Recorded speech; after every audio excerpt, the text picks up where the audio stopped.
Again, I'm Matt Bullock, Technical Marketing Leader. Been at Cisco way longer than I care to admit. So focusing a little bit more on industrial routing, IoT routing. And, as I said earlier, all of our products within the IoT portfolio are really extensions of the enterprise portfolio that you're all familiar with in carpeted spaces. It's definitely true. Definitely true with our routers. One of the things we actually just did about 2 months ago was completely revamp our industrial routing portfolio, and that's specifically what we're talking about here. Taking this common approach, this common architecture that you see with SD-WAN and enterprise routing, Catalyst 8300 series, and really bringing them into mission-specific use cases. So what we're really talking about here is, you've got the Cisco network at headquarters. You've got the nice carpeted, easygoing spaces that are indoor, nice fans, air-conditioned spaces, routers. But then you've got a lot of different use cases that are kind of mission critical that need to be connected. Whether it's cows in the field or remote monitoring equipment for a utility, fleet vehicles, mobile branch offices in that case, connectivity for surveillance cameras, utilities, reading meters, manufacturing, lots of different things that are very mission specific, have a lot of very specific requirements, but still need a connection. And so what we typically do, as I said in the last section, is we take our enterprise product portfolio, we take the base components, we enhance them, generally through industrial grade components, extended temperature ranges, we remove the fans, we add additional hardware that's specific for each use case, and additional protocols and features to really make them industrial grade, hardened, a bit more robust, so that they're going to be outdoors, they're going to be in rugged spaces, the places that an enterprise grade product just frankly could never really survive. But we're still trying to keep the same look and feel, the same technology under the hood. So iOS XE everywhere, SD-WAN, full support for familiar tools. If you've got a configuration that works in your enterprise space, it really should just be easy and intuitive to extend that technology, to extend all of that learning, all that education you've spent with your IT group into a rugged space, an outdoor space, a mobile space, fairly seamlessly. And that's why we support all of the same IT managed tools, SD-WAN, DNA Center, all of that great stuff. But we do also have specific mission-based operations technologies, OT management tools, like IoT Operations Dashboard, Field Network Director. Again, I'll point you guys to dcloud.cisco.com. We really don't have enough time to go into these in a whole lot of detail, but these are just like we have mission-specific and customized hardware. On the IoT side, we have mission-specific and customized software and management tools that really address specific needs and specific requirements in OT environments. So we've got lots of demos in dCloud as well to really give you a direct hands-on kind of experience with those tools. The complete portfolio, this is basically what we launched 2 months ago. And this is kind of unheard of, especially in the IoT space, to have this big of a product refresh, this big of a portfolio refresh. So the 4 products on the left here, we'll go through those. Those are all iOS XE based products. If you're familiar with Cisco ISRs, ISR 4000s, ISR 1000s, the Catalyst 8300s, I'm an ISR guy, so I have a hard time calling them Catalyst 8300s. Don't hold that against me. I still call them ISRs. There is a whole lot of commonality between those products, between those routers, and the 4 that you see here on the left. The 2 on the right are our new industrial gateway products. They don't run iOS XE. They're kind of customized for specific use cases. I'll talk a little bit more about those in a second. And then we'll have a little bit of a show and tell once we get through this, just kind of hitting some of the highlights. So the first is the Catalyst IR 1101. Now, if you're familiar with the IoT portfolio from Cisco, you know that the IR 1101 has been around for about 2 years. It's not new. It was our first SD-WAN iOS XE router in the IoT portfolio. It's included as part of this launch because it really is the same architecture as everything else we have here. And it's also getting rebranded to have that Catalyst name. So the 1101 is a DIN rail router. It's designed to fit into roadside connectivities, wiring closets, to fit into cabinets in manufacturing floors, low voltage substations for utilities, ATMs, remote kiosks, those types of environments. Really designed to be just your basic DIN rail router. You can see here that we have the same pluggable interface modules, the same PIM modules that you see on the enterprise portfolio. That's great because that means we support exactly the same LTE, exactly the same 5G at the same time that the enterprise folks do. We don't have to build new modules for the most part. And you get that kind of ubiquitously across the board. Ethernet switching built in, alarm relay contacts, kind of unique to us, full support for IOX for application hosting. We do have asynchronous ports, asynchronous serial ports. That's still a common thing in our neck of the wood, even though we don't really see that so much on the enterprise side of the fence. Moving on, the Catalyst IR 1800, it's the first new router that we launched as part of this. If you're familiar with the IR829, this is basically the evolution of that.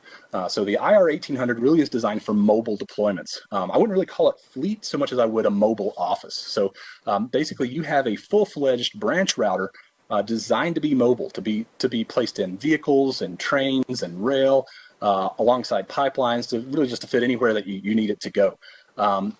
All of the capabilities that you would have in your typical branch router, in your typical ISR, LTE connectivity, SD-WAN, Ethernet switching, Wi-Fi, all of that good stuff, PoE, all in a single small compact form factor. That's the IR1800. Looks a lot like the IR829 as well, which is a classic traditional iOS box. A couple of things that are unique to the IR1800, because we are designed to go into vehicles, to be a mobile branch, a mobile office, is that we have a CAN bus connection. So we can plug in directly to the OBD2 port in a vehicle and suck data off of that OBD2 port. We support IOX, so we can have custom applications or third-party applications that can actually do something meaningful with that CAN bus data. And actually report that up to a northbound application and actually do something useful with it. We've got several partners that are working on doing that as well. So full support, full integration with CAN bus directly on the router itself, along with IOX application hosting, so you can process that data and do something with it meaningful locally. Hey Matt, Now, on that yeah, on that note, okay, well, it looks like you might be answering this question. I was going to ask about LoRaWAN support, or about CBRS support, or DSRC support on that device. So long story short, no current plans or no immediate plans to do LoRaWAN. That may come in the future. We're currently evaluating the need. We have a fairly robust, fairly well hardened LoRaWAN gateway today. And honestly, if you look at this is a good example of the PIM form factor. It's relatively small. It's relatively compact. The power available to a PIM is honestly not that much. We can't get that much amperage out of it. So while it may work for things like LTE, LoRaWAN, we may not be able to physically handle a lot of different LoRaWAN channels. So we're trying to decide if that really makes sense. If you've got a good use case for us, please let us know. DSRC, other technologies like that. I would generally kind of categorize these, sort of like the way, if you remember when we used to have satellite interfaces on routers. We used to have lots of different custom interfaces. We had cable modem interfaces. We had satellite interfaces. Over time, those technologies and those vendors became so specialized that it really just didn't make sense for us to build a custom Cisco-specific version of a modem that would almost by definition always be a little bit behind what the actual satellite vendors would do. Same thing with DSRC and very customized, generally lower volume types of radios. So a lot of those are just really implementing Ethernet, so they can just plug directly in to the router, and that's just a little bit more straightforward for us.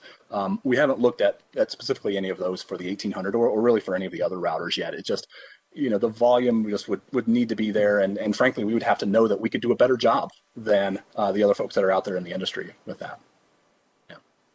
So going back to OBD2 and stuff we can get off of the CAN bus, well, we'll talk a little bit about GPS location or GNSS location. Now, our LTE modems across Cisco, our PIM modules, all have LTE connections. They all have GPS connections on them. Of course, those are great. They're they're available dependent on the radio, whether they have them or not, whether they have the physical space for them. The 1800 has a separate GPS GNSS card that can actually take that OBD2 information, how fast the vehicle is going, how long it's been going in a certain direction, and can actually do dead reckoning for the location of the vehicle. It can report the location of the vehicle in real time, as long as it has good satellite coverage. And then when you go into a tunnel, when you go into poor areas of poor coverage, we can do a pretty good estimation based on how fast the vehicle is moving, how long it's been moving, that kind of thing. So you've got a couple of different options for GPS. Same thing with Wi-Fi. We've actually, if you think back to what I said about the size and the power capabilities of the pluggable interface module, the PIM, it's also not big enough. It doesn't have enough power to support a Wi-Fi access point. That's why we built a slightly wider PIM that today is only supported in the IR1800 that does Wi-Fi 6. Essentially, this is a 9105 access point from the enterprise side of the house, built directly into a module that fits into the IR1800. Why that's interesting is because now you can have a mobile branch, a mobile single router that can support dual LTE, dual SIM in each LTE as well, and then also do DMVPN, whatever VPN technology you have. SD-WAN can also support an access point that works with your wireless LAN controllers in your enterprise side of the house, and you can really have a true mobile branch, so that vehicle, that mobile vehicle, can give you the same SSIDs, the same security that you would have in an office Wi-Fi environment. So pretty cool module that we're excited about for that for the 1800. That's so. Let me ask on that. So I guess that's what I was getting at is from the modularity perspective. You go back like 2 slides, I think, behind that one. It was yeah. So it's got the. Can you go back one more? It's got the CAN bus connector, but from a WAN connectivity perspective, right? It's got. I'm thinking ambulance. I'm thinking fire apparatus. I'm thinking food trucks. Lord knows what would be out there. But PIM that's in there, is there something in that PIM that could be swapped out for, in the future, maybe not today, but for 5G, for CBRS, for, Absolutely. Absolutely. all this buzz because, yesterday, the announcement or 2 days ago about the leak from the iPhone 13 supporting low Earth orbit satellites, could there possibly be a Starlink card that you could slide into this in the future? Because that could solve problems for laboratories, for trailers, for anything that's out in the middle of nowhere. Absolutely. So short answer is yes. Longer answer is hold that question for a few minutes, because I've actually got routers here that you can't see right now that I'm going to show you as soon as we get through these slides. And then you can ask all the questions you want to, and I can physically show it to you. Yeah, and I'm thinking about those not from a branch office perspective. I'm thinking about a vehicular, a mobile perspective. That's why that little ISR was the one that I'm more interested in than the other big ones.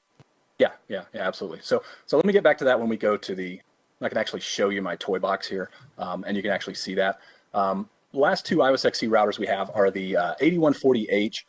Really, historically, the CGR 1240, was really designed for utilities, connected grid router. It's designed, if you're in North America, you'll see these on roadside poles all over the place. Really designed to do, advanced metering infrastructure to basically read your meters from your home. They use 802.15.4, CG Mesh. If you're familiar with that, if you haven't worked in utilities too closely, it's probably all, just random, acronym soup to you.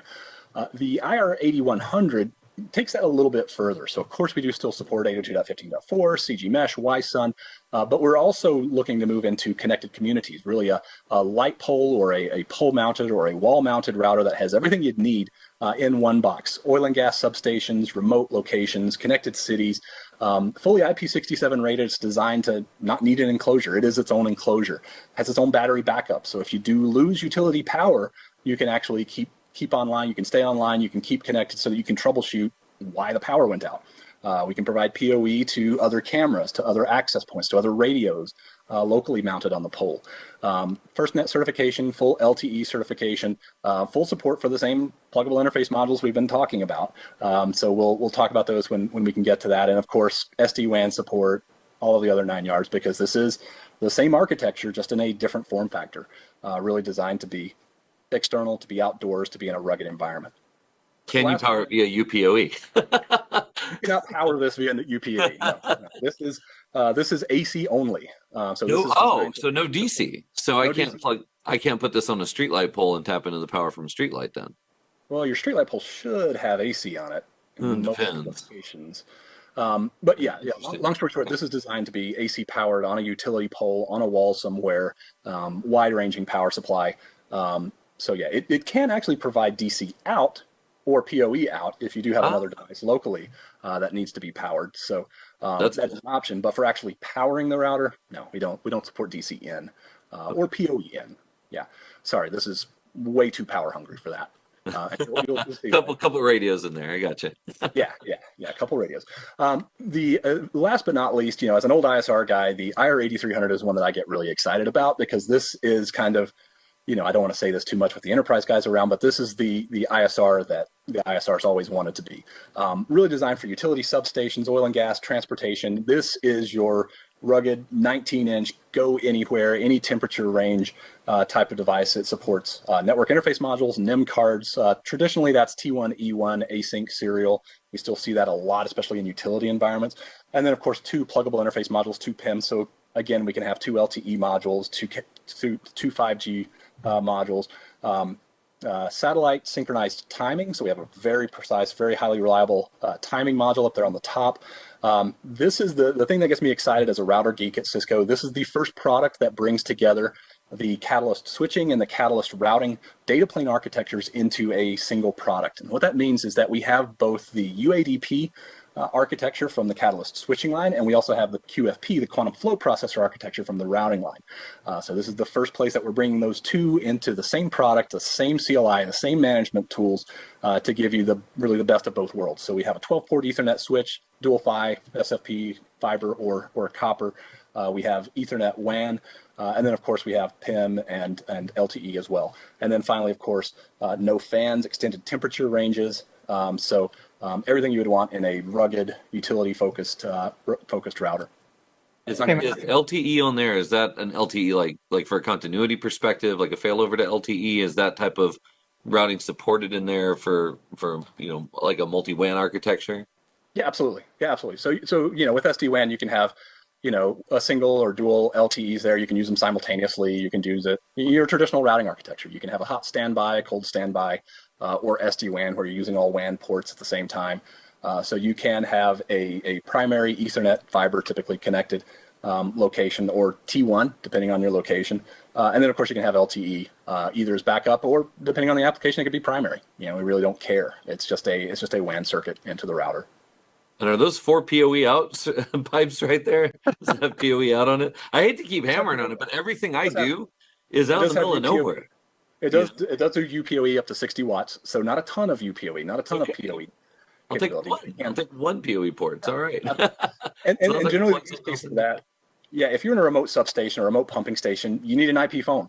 You need something basic like that. You need an access point. So that was kind of our goal, to give you that base level of capability there. Hey, Matt, I got to throw an uncomfortable question at you. Okay. As I'm looking at that IR and I'm remembering the ISRs I liked back in the day, I got to ask if there's any plans for general purpose computing, either with some of the compute modules or with the UCSE series. So UCSE won't physically fit into this. UCSEs are SM modules, and it's something that we have talked about. To be totally honest with you, we have talked about general purpose compute modules in this form factor. The problem that we really run into, honestly, is size. I mean, if you remember, we used to have a UCSE that was in a NIM form factor, the UCSE 140, I think it was. That was never very popular because it was really underpowered. We just physically couldn't power and cool a module in that form factor that had any kind of meaningful compute. What we do have in the 8300 and really in all of these IOSXE routers is IOX. So we can host Docker containers, we can do hosted applications using some of the additional cores from the in this case the CPU inside of the router that we can carve off for doing application hosting. That seems to be the really sweet spot for our particular use cases in IoT. If you need to do some sort of analytics locally, you need to do some sort of CAN bus integration, you need to do something like that. Run it locally on the router itself. Building a general purpose compute module in this type of environment has all kinds of hurdles: temperature, vibration, the ability to power it. It's really a cascading problem. I mean, you can imagine with a UADP, a QFP in here, there's a lot of stuff in here to cool. There's no fans. I'll show it when we get to the live table here. This entire chassis is one great big machined piece of aluminum. It's a giant heat sink. Cooling an additional compute module on top of that, really, really difficult. We could in theory build a double wide NIM module to fit in there. That would give us a little more real estate, a little more power. Really difficult to cool, and we'd have to really make sure that the capabilities you would get in that module would really be worth it. So that's a long way of answering a question. That wasn't a difficult question at all. Try it again. Yeah, you can have more difficult questions than that. Come on. Have you had any partners that are in the IP camera space talk to you about integrating into this platform for facial recognition, LPR, and similar edge analysis of the video feeds? Yeah, absolutely. Not this particular platform. That's we've seen that a little bit more on the IR 1101, and even on some of the earlier IRs where they all supported IOX for doing some basic video analytics, some basic analytics based on traffic going through the network. Just because an IR 1101, that type of router is designed to be at transportation hubs, at intersections, that type of thing. It's well positioned for that.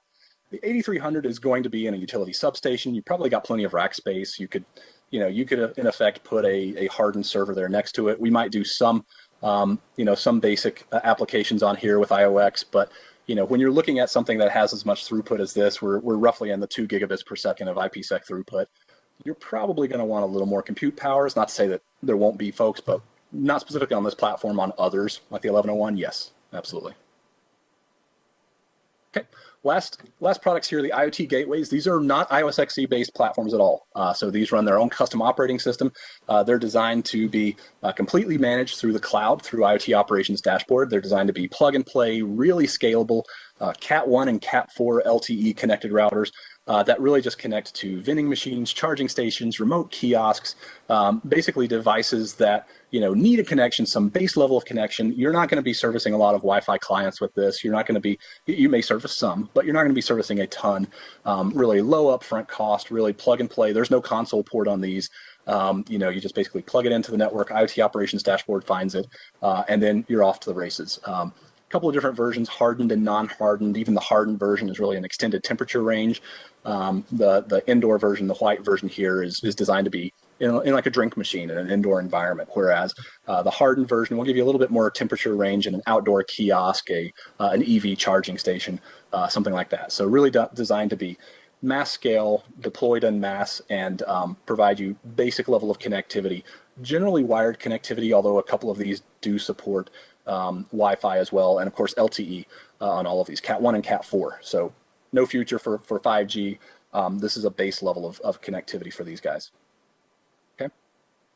And another quick teaser here for IoT operations dashboard. That is the management tool for this, and really for all of these products if you're not in the enterprise SD-WAN, DNA center kind of space.